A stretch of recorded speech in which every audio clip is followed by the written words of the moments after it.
I noticed that we have a person here in the audience that has, in my opinion, been unfairly defamed by a member of our Parks Board. I have tried to come to some resolution on this. I have not been successful.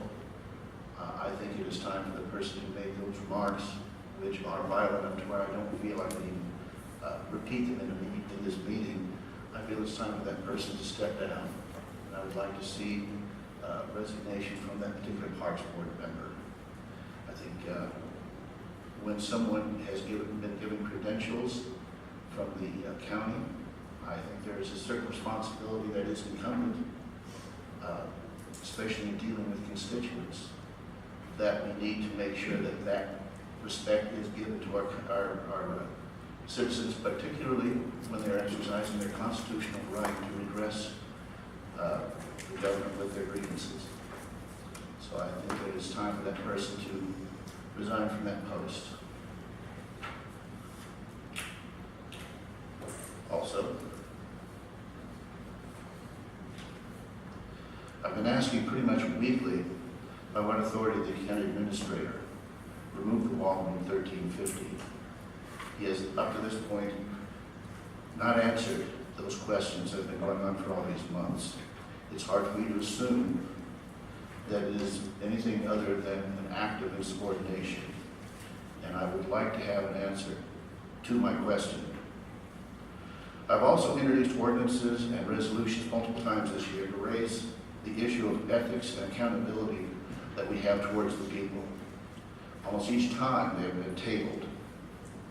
I call on this commission to have the courage to take up these issues and bring them up to a vote, up or down, and not dodge our responsibility to our citizens.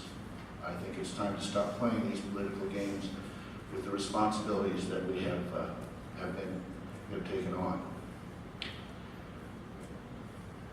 At the June 20, 2016 Commission meeting, I believe I was intentionally and publicly slandered by another member of this commission without any proof. An accusation of misappropriation of funds was made.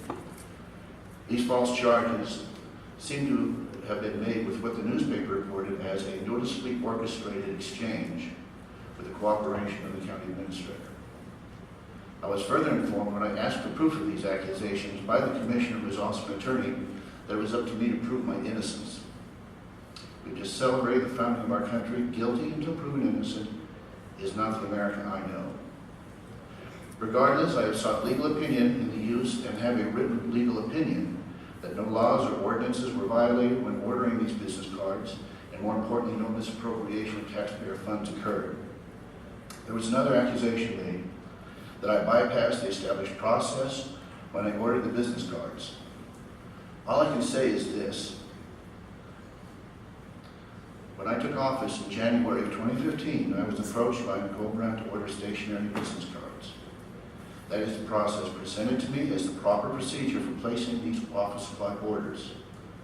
I was further told by Ms. Brown that if I had any additional print needs, that I should let her know. Until the June 20 meeting, I was not made aware of any changes to this system. And at no time before June 20 was any objection or question concerning these cards brought to my attention. This is in stark contrast to the printing, postage, and staff time used for birthday cards and surveys, which I understand contain items of monetary value sent to select frequent voters by the other commissioners. I understand the associate commissioners received multiple legal opinions that those activities were inappropriate and potentially illegal, but they proceeded anyway with reckless disregard and continue to this day to spend tens of thousands of taxpayer dollars.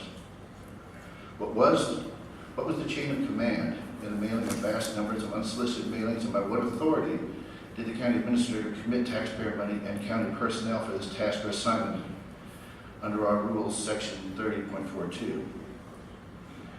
Was there instruction from the other two commissioners? I am renewing my call that all activities related to birthday cards and surveys be suspended until a legal verdict is rendered. In the Missouri legislature, I was the chairman of International Trade Committee. In that capacity, I have bilingual state business cards printed in Chinese, French, and Spanish. These were used in the course of my duties as an elected official when in contact with foreign officials and visitors. The purpose was to make communication easier and more consistent with professional protocol.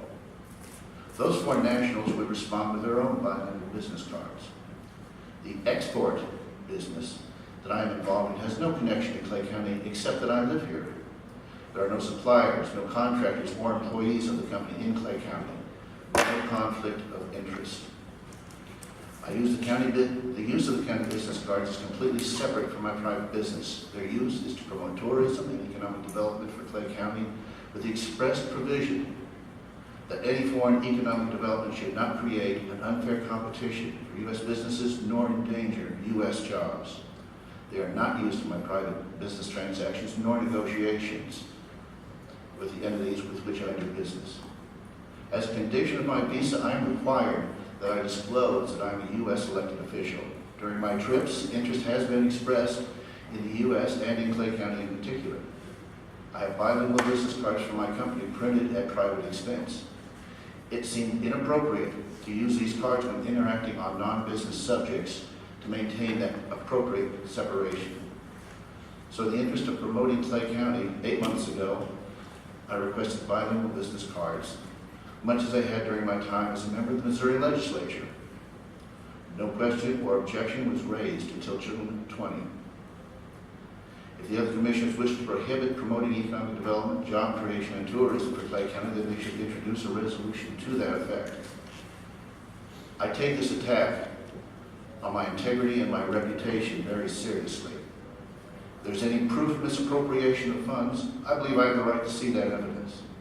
If no evidence exists, I believe I am owed an apology, but I doubt one is forthcoming. If guilty until proven innocent is the standard commissioners are to be held to, then let us measure the associate commissioners by that same standard. For their questionable use of taxpayer money for birthday cards and surveys with free passes. I believe this attack has more to do with my refusal to go along with county house politics as usual in my effort to bring this government into compliance with state statute and higher ethical standards.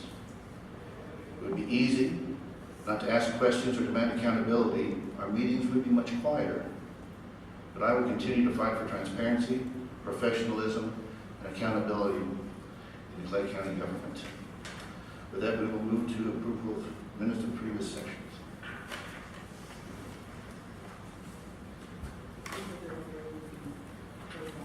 Okay. Now, we could, and I would suggest that we do, take a recess for about 20 minutes or so that we can get to some of the backlog. But I'll leave that up to the Board of Commission. This is what I'd like to do. I think what I would like to do would be to go ahead and let it release everybody here. I have done some thinking about the approval of the agenda. We had the discussion last week. And I think that the way I would like to proceed on this would be that unless the minutes are specifically on the agenda, that I will be ruling them out of order for the following reasons. They are an official record of our meetings and they should be reviewed. They require a roll call vote to pass. And the discussion items which do not even require that vote must be listed. So I think they more than meet the threshold for what is required to be listed separately on the agenda.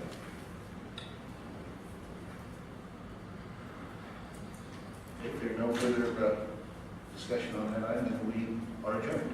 Thank you.